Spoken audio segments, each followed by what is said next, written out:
Hi friends, ఎలా ఉన్నారు? నేను మీ దత్తు సార్. ఈరోజు మన వీడియోలో డిఎస్సి అండ్ గురుకుల అప్డేట్స్ గురించి, ఎడ్యుకేషన్ అప్డేట్స్ గురించి మాత్రమే చెప్పబోతున్నాను. ముఖ్యంగా మన ఛానల్లో ఉన్న కంటెంట్ మీకు నచ్చినట్లయితే మాకు సపోర్ట్ చేస్తూ సబ్స్క్రైబ్ చేసుకుని పక్కనే ఉన్న బెల్ ఐకాన్ని యాక్టివేట్ చేసుకోండి. మీ ఫ్రెండ్స్ ఇంకెవరైనా ఉంటే వాళ్లకు ఈ ఇన్ఫర్మేషన్ ఉపయోగపడుతుంది అనుకుంటే వాళ్ళకి ఈ వీడియో షేర్ చేయండి.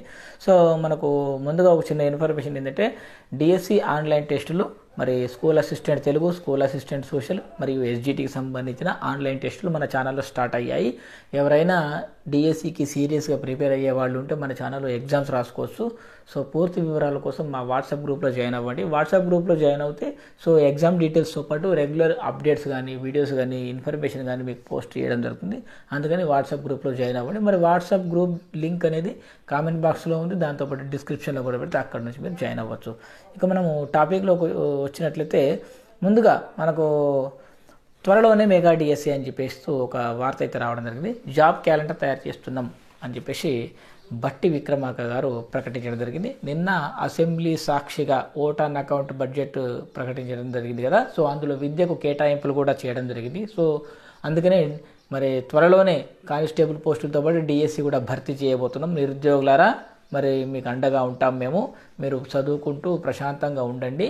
సో ఎవరి మాటలు అని, ఎవరి ప్రలోభాలకు గురి కావద్దు. ఎట్టి పరిస్థితుల్లో ఉద్యోగాలు భర్తీ చేసే బాధ్యత మాది. మీరు ప్రశాంతంగా చదువుకోండి, ఏం ఇబ్బంది లేదని చెప్పేసి అండగా ఉంటామని చెప్పేసి చెప్పడం జరిగింది. సో ఈ విధంగా మరి ఒక కొలిక్కి రావడం జరిగింది మొత్తానికైతే ఈ అంశము.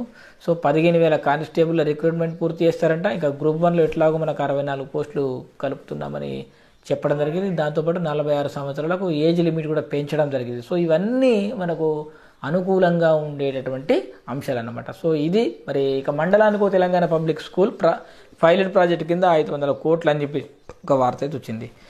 అయితే మనకు తెలంగాణలో సెపరేట్గా ఇంటర్నేషనల్ లెవెల్లో ఢిల్లీ మోడల్లో ఏ విధంగా ఉన్నాయో అట్లా అదే స్టాండర్డ్స్లో ఇంటర్నేషనల్ లెవెల్లో మరి తెలంగాణ మోడల్ స్కూల్స్ అని చెప్పేసి, తెలంగాణ పబ్లిక్ స్కూల్స్ అని చెప్పేసి ఏర్పాటు చేస్తామని చెప్పేసి చెప్పడం జరిగింది. సో ఏది ఏమైనా నాకు తెలిసి ఈ తెలంగాణ మోడల్ స్కూల్స్ ఏవైతే ఉన్నాయో, ప్రజెంట్ ఉన్న మోడల్ స్కూల్స్ ఏవన్నాయో, ఈ ఇంటర్నేషనల్ తెలంగాణ పబ్లిక్ స్కూల్స్ వీటిని అట్లా పేరు మార్చి ఇంకొంచెం హంగులతో ఇప్పుడు ఇవి ఎక్సలెంట్ ఉన్నాయి. మన తెలంగాణలో మోడల్ స్కూల్ చాలా బాగున్నాయి, ఆ బిల్డింగ్లు బాగున్నాయి. సో అన్నీ బాగానే ఉన్నాయి. కాకపోతే స్టాఫ్ లేదు.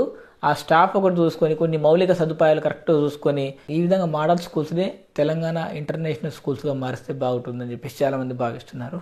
ఇక త్వరలో మెగా డిఎస్ అని చెప్పేసి మరో వార్త వచ్చింది. సో వేరే పేపర్లో ఇవ్వడం జరిగింది. త్వరలో మెగా డిఎస్ నిర్వహించబోతున్నట్లు రాష్ట్ర ప్రభుత్వం ప్రకటించింది. బడ్జెట్ ప్రసంగంలోనూ ఇదే విషయాన్ని మరోసారి స్పష్టం చేసింది. ఉద్యోగ నియామకాలకు సంబంధించి జాబ్ క్యాలెండర్ రూపొందించే ప్రక్రియను ప్రారంభించినట్లు ప్రభుత్వం తెలిపింది. 15,000 కానిస్టేబుల్ పోస్టులను భర్తీ చేయబోతున్నట్టు తెలిపింది. 64 గ్రూప్ 1 ఉద్యోగాల భర్తీకి ఇప్పటికే ఉత్తర్వులు జారీ చేసినట్టు తెలిసింది. సో ఈ విధంగా కాంగ్రెస్ ప్రభుత్వం మరి తెలంగాణలో మరి టీచర్ ఉద్యోగాల భర్తీకి తిరలేపినట్లు తెలుస్తుంది. సో ఇక ప్రతి మండలంలో ఇంటర్నేషనల్ పబ్లిక్ స్కూల్స్ అని చెప్పేసి ఈ వార్త వచ్చింది. సో ఇంతకుముందు చెప్పుకున్న వార్తనే ఇది. ఇంకోటి ఏంటంటే, మే 23న టీఎస్ ఎడ్సెట్ విడుదల. సో జూన్ 4వ తేదీలో ఐసెట్ షెడ్యూల్ విడుదల అని చెప్పేసి ఒక వార్త వచ్చింది. సో ఎడ్సెట్, ఐసెట్ ఇవన్నీ ఒక్కొక్కటి సెట్స్ అన్నీ రిలీజ్ అవుతాయి.